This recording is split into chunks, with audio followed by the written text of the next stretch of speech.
Ce vendredi 12 janvier 2024, nos confrères britanniques du Daily Mail ont révélé des informations inédites sur la mort d'Elisabeth II, survenue le 8 septembre 2022. Et plus précisément sur les instants qui ont précédé cette disparition, un grand choc en Grande-Bretagne. Le 8 septembre 2022, toute la Grande-Bretagne pleurait la mort de la reine Elisabeth II.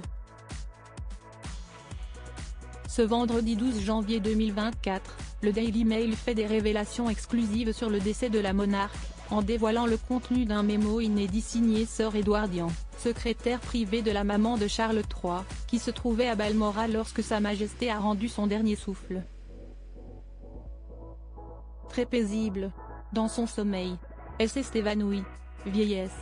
Elle n'aurait eu conscience de rien. Pas de douleur, a-t-il noté. L'existence de ce document historique, aujourd'hui conservé dans les archives royales, n'avait jamais été rendue publique jusqu'à présent, apprend-on.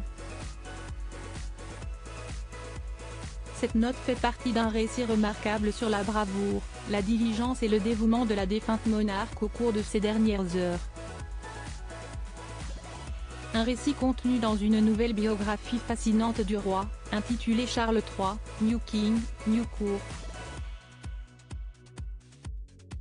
The Inside Story est signé Robert Hardman. Le livre, qui fait l'objet d'une publication en série exclusive pendant 4 jours à partir de demain, nous apprend notamment que, peu de temps après que Sir Edward a écrit sa note, un valet de pied a apporté une boîte rouge fermée à clé contenant des documents trouvés sur le lit de mort de la reine. En l'ouvrant, le personnel a découvert 2 lettres scellées, l'une adressée à son fils et héritier, l'actuel roi Charles III, et l'autre au Sir Edward lui-même. La boîte contenait également une ultime pièce administrative et un dernier ordre royal, son choix de candidat pour le prestigieux ordre du mérite pour service exceptionnellement méritoire dans tout le Commonwealth.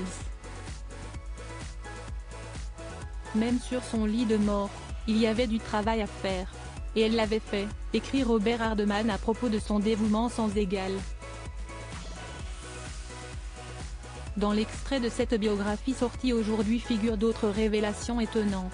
Charles, qui était sorti pour cueillir des champignons et se changer les idées après avoir vu sa mère, a appris la nouvelle de son décès alors qu'il rentrait à Balmoral en voiture, lorsque son assistant le plus haut placé a pris un appel.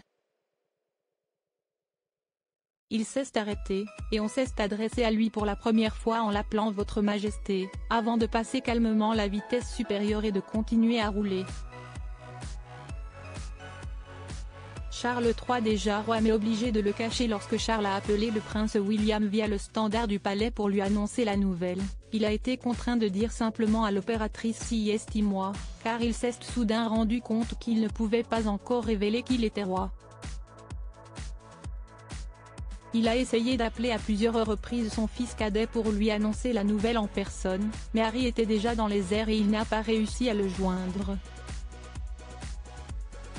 Le Daily Mail précise que cette biographie retrace l'histoire dramatique d'une transition au plus haut niveau, en examinant les défis auxquels le nouveau roi a été confronté au cours de sa première année sur le trône, notamment les drames familiaux, les crises politiques et les questions relatives à l'avenir de la monarchie.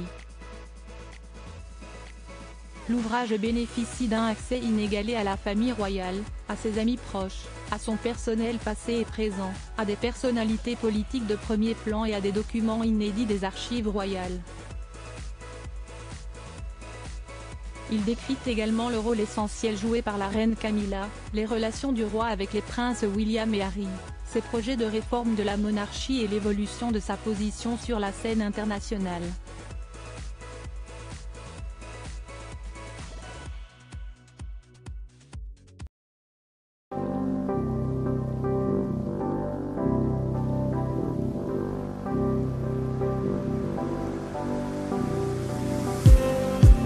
Just need